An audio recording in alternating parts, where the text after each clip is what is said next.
নমস্কাৰ পীযুষ দা, মই আজি আপোনাক এটা কথাই ক'ব বিচাৰো। আপুনিতো নাজানে পশ্চিমবংগত কিমান দুৰ্নীতি সোমাই আছে। আপোনালোকৰ সেই দুৰ্নীতি পালি নেতা বিলাকৰ কাৰণে আজি দল ত্যাগ কৰিবলগীয়া হৈছে।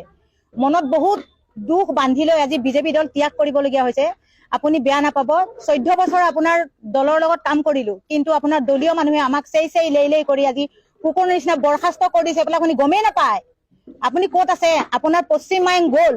আপুনি গতিকে সজাগ হোৱা নাই যদিও এতিয়াও সজাগ হ'বলগীয়া সময় আছে, কিন্তু আপুনি মানুহ নাপাব আৰু এতিয়া দিন বাগৰি গ'ল। আপুনি যিখিনি মানুহক ভাবিছে যে সিহঁতে ভালকে কথা বতৰা পাতি আছে, ধুনীয়াকে মানুহখিনিক চম্ভালি ৰাখিব বিচাৰিছে এটা পৰিয়ালৰ মাজত, কিন্তু সেই পৰিয়ালৰ পৰা তেওঁলোকে খেদি দিছে মানুহবিলাকক।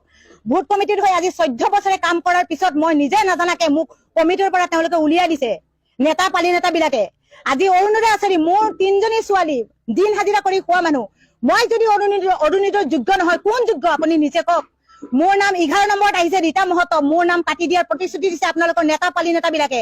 এইজনী বাইদেউৰ নাম আপুনি কাটি দিয়ক, এইজনী বাইদেউ অৰুণোদয়ৰ যোগ্য নহয়, আপুনি নিজে কওক।